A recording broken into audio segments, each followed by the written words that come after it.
escucháis?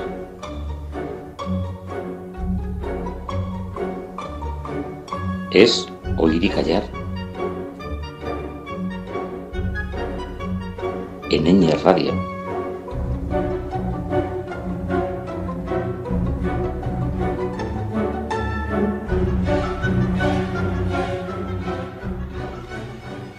Bienvenidas todas y todos a este nuevo programa de Oír y Callar en Ñ Radio, una sugerencia de música clásica que una vez a la semana seguiremos escuchando.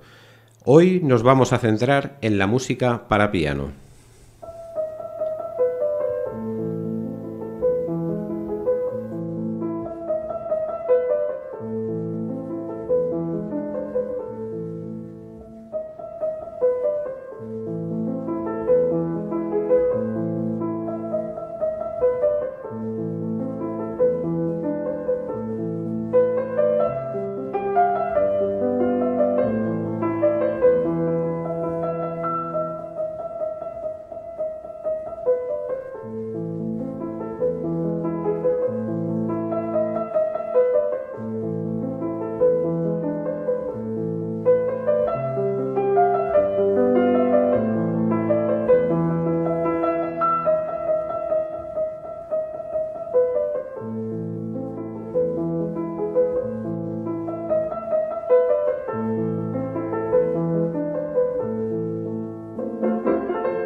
Bueno, después de escuchar estas primeras notas del Paradiso, vamos a entrar en materia con el programa de hoy.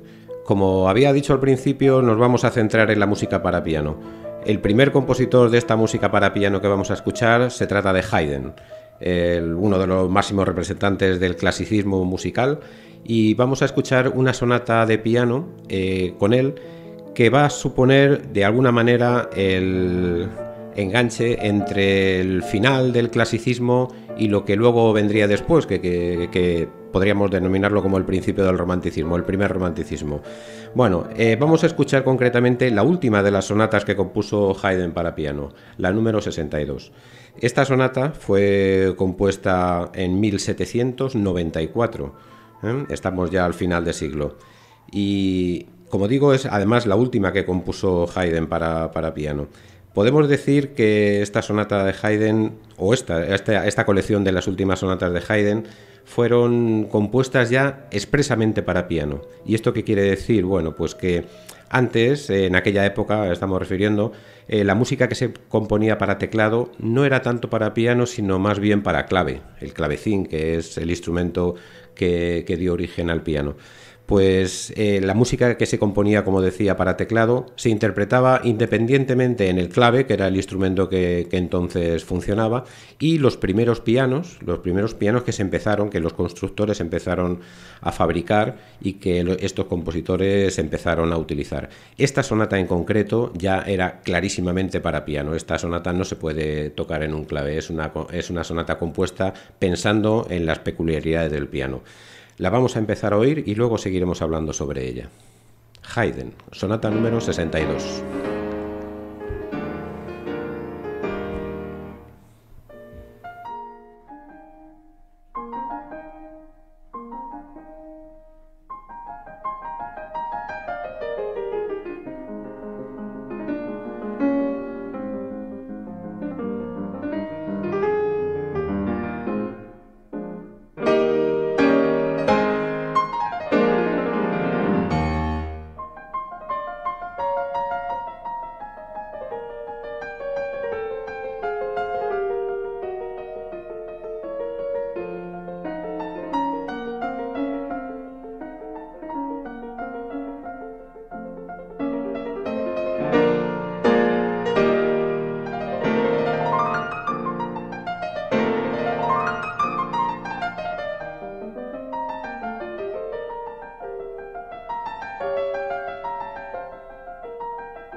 Bueno, como estamos escuchando en esta pieza para piano y que vamos a seguir oyendo de fondo sobre unas pequeñas palabras que voy a decir ahora, pues es a lo que me quería referir. Como veis, la utilización de los recursos de este instrumento que está haciendo Haydn es mucho más amplia, ¿no? La tesitura que utiliza va desde los graves hasta los agudos con una amplitud mucho mayor que en el instrumento anterior, que era el clave. La utilización del pedal de resonancia, por supuesto. Utiliza también la mezcla de las armonías con los acordes, cosa que en el clave no se podía hacer. Utilización de las dinámicas entre forte y piano de una manera novedosa. Esto era la evolución que supuso la composición de esta serie de sonatas. También voy a decir alguna cosita sobre esta serie de sonatas y por qué la llamamos así.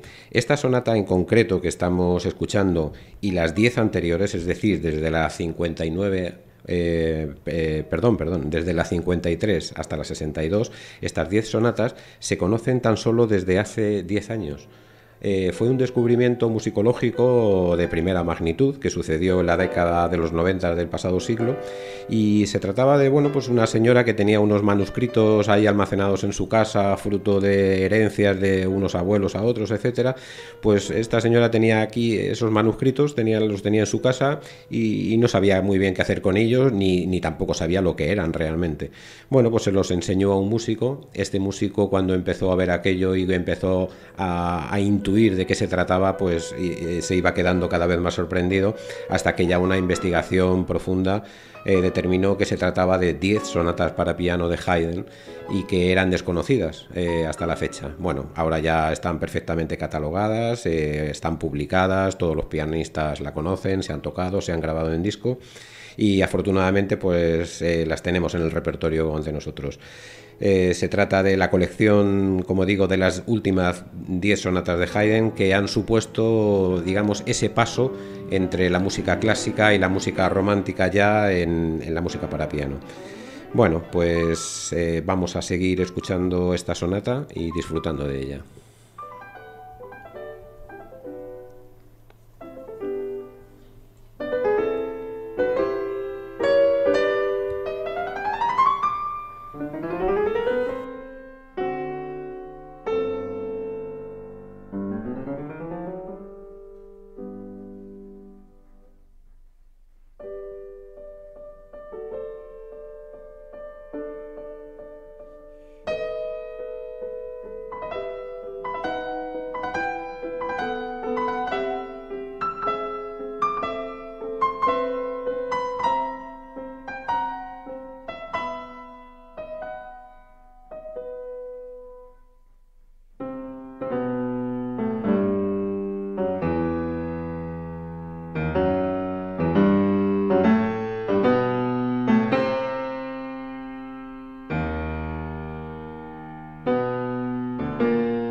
hemos escuchado a la pianista rusa Valentina Lisitsa, que nos ha interpretado esta sonata número 62 de Haydn con una maestría, una agilidad, un virtuosismo y una limpieza realmente admirable.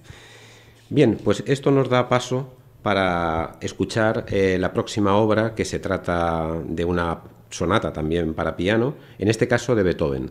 Va a ser en concreto la sonata número 8, opus 13 de Beethoven, titulada Patética. Bien, pues el por qué vamos a poner estos dos compositores juntos es bien claro. Haydn y Beethoven fueron coetáneos el uno del otro. Beethoven conoció a Haydn en sus viajes a Viena con la intención, este último, de que Haydn fuera su maestro. Se conocieron, se admiraron y también un poquito se odiaron, pero bueno, eso ya es una historia que contaremos también en su momento.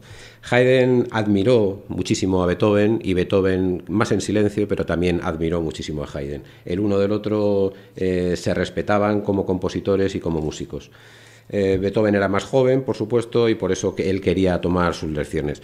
No en vano, las tres primeras sonatas de Beethoven estaban dedicadas a Haydn, a su maestro, al que quería su maestro. Luego es cierto que Beethoven en algún momento y en alguna entrevista que le hicieron y en alguna carta que escribió, llegó a decir que él no había aprendido nada de Haydn, pero no es así. Beethoven aprendió mucho de Haydn y no en vano sus composiciones, y ya lo oiremos, sus composiciones tienen una clara influencia de Haydn.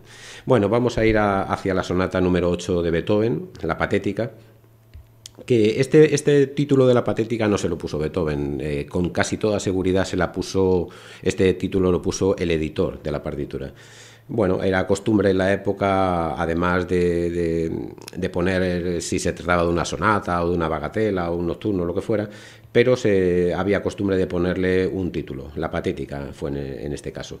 Desde luego se ha conocido siempre con este título y así seguimos en ella. Esta sonata fue escrita en 1798, 4 años después que esta sonata que acabamos de oír de Haydn. Ya, por supuesto, ya como digo, estos compositores conocían los descubrimientos que se habían hecho sobre el instrumento del piano. Tecnológicamente en aquella época estaba evolucionando muchísimo el piano.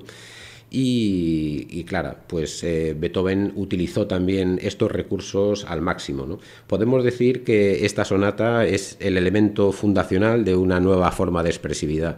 Beethoven con esta sonata dio un salto de calidad entre sus sonatas anteriores, entre sus 7 sonatas anteriores, incluso entre el concierto para piano número 1 de Beethoven, que también lo compuso durante este tiempo, pero con esta sonata, con la sonata 8, dio un salto tremendo en su expresividad. Beethoven, al igual que Haydn había hecho en esta última sonata, pues Beethoven exprime el instrumento desde los graves, más graves, a los agudos más estridentes. La combinación y la mezcla de acordes en la caja de sonoridad del piano, la utilización del clave, del pedal, en fin, digamos que conoce el instrumento y lo admira tanto y está tan satisfecho con esa evolución técnica que estaba teniendo el instrumento, que compone esta maravillosa sonata, ¿no? Esta sonata, hay que decir que desde su estreno fue un éxito arrollador. Los músicos que entonces ya disponían de cierto prestigio, pianistas de la época como Czerny, Moscheles, etcétera, pues la admiraron inmediatamente, ¿no? Inmediatamente la estudiaron y la ejecutaron muchísimo en sus conciertos.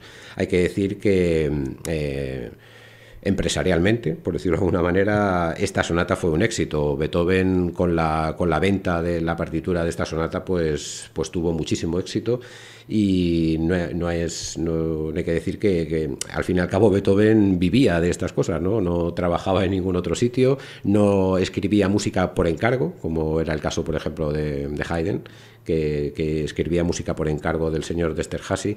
Pues no, en este caso Beethoven vivía de lo que ganaba vendiendo sus partituras y poco más, ¿no?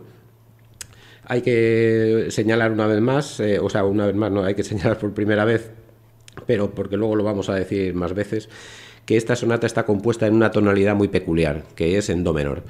Y es peculiar, ¿por qué? Porque también, además de que esta sonata, como he dicho, inauguraba una nueva forma de expresividad en el piano, también esta sonata, de alguna manera, perpetúa lo que se llama en Beethoven el carácter heroico de su música, ¿no?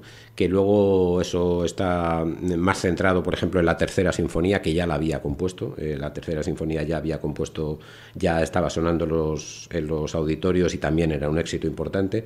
Pero el do menor, esta tonalidad con tres bemoles, era una característica muy propia de Beethoven y es su característica heroica. De todo esto hablaremos cuando oigamos la tercera sinfonía de Beethoven en otro programa. Así que vamos a dar paso ya a oír la Patética de Beethoven.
Bueno, hemos oído la sonata número 8, opus 13, Patética de Beethoven, por la misma pianista que antes oíamos la sonata de Haydn, Valentina Lisitsa, esta rusa que tiene esta claridad y esta agilidad en la interpretación para piano.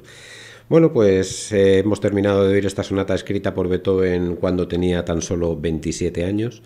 Y después de oírla comprendemos perfectamente lo que decíamos al principio, ¿no? Por qué esta sonata tuvo tantísimo éxito y por qué fue un punto de inflexión entre una época y otra de Beethoven. Bueno, damos paso entonces a la siguiente parte de nuestro programa. Vamos a oír la música escrita por mujeres.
Bueno, mientras terminamos de oír esta introducción de la sección de la música hecha por mujeres, vamos a empezar a conocer a la compositora protagonista de hoy. Se trata de Lili Boulanger. Es una francesa nacida a finales del siglo XIX, en 1893, y que, pues, desgraciadamente tuvo poca vida, tan solo vivió 25 años, murió en 1918. Fue hija y nieta de músicos, fue educada en la música y desde luego fue una niña prodigio de la música. Destacó rápidamente como intérprete del piano y como compositora. A muy pocos años ya presentó algunas obras que los músicos de la época reconocieron y aplaudieron inmediatamente. Tanto es así que en 1912, es decir, con tan solo 15 años, fue postulante para el Premio de Roma. El Premio de Roma era un premio famosísimo y prestigiosísimo en aquella época, que daba instrucción y daba como premio el poder vivir en la ciudad de Roma y aprender de los compositores de aquella época y en aquella ciudad. Era un premio de mucho valor, y ella a los 15 años se postuló para aquel premio, pero una enfermedad que tuvo desde que nació la apartó de poder competir por ese premio, pero no tardó mucho en volver a intentarlo. Al año siguiente, en 1913, lo volvió a intentar y en esta ocasión, con 16 años, lo ganó y pudo disfrutar de ese premio. Hemos dicho que una enfermedad antes le cortó y además murió muy joven a causa de esa enfermedad. Con tan solo 2 años tuvo una neumonía bronquial que le marcó toda su vida. Toda esta enfermedad le acabó desarrollando una tuberculosis intestinal y bueno, pues desgraciadamente tuvo muy pocos años de vida, pero estos años de vida los exprimió formidablemente dentro de la música, y lo oiremos enseguida, ¿no? Bueno, fue una mujer que, como digo, fue educada dentro de la música por sus padres, que eran músicos, y sus abuelos, que también eran músicos, y una hermana suya, un poco mayor que ella, Nadia Boulanger, que fue también música y de prestigio, también tuvo muchas composiciones importantes, pero tuvo la fortuna de poder vivir muchos más años. Con el tiempo, su hermana Nadia creó un una fundación en el nombre de su hermana y instituyó unos premios musicales y de alguna manera fue la encargada de que la memoria de su hermana Lili pues no se quedase en el olvido. Bien, pues vamos a oír una pieza para orquesta, es una pieza de unos 5 minutos y medio, una pieza para orquesta llamada Una mañana de primavera. Pasamos a oírla.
Bueno, pues muy de acuerdo con estos aplausos que ha recibido una mañana de primavera de Lili Boulanger. Como decíamos, la primera mujer, casi niña, que ganó el premio Roma, pues ya hemos podido escucharlo. Bien, y despidiéndonos ya de este programa y esperando que os haya gustado a todas y a todos, pues no tenemos más que emplazaros a que la próxima semana tengamos otros minutos más de música clásica. Adiós.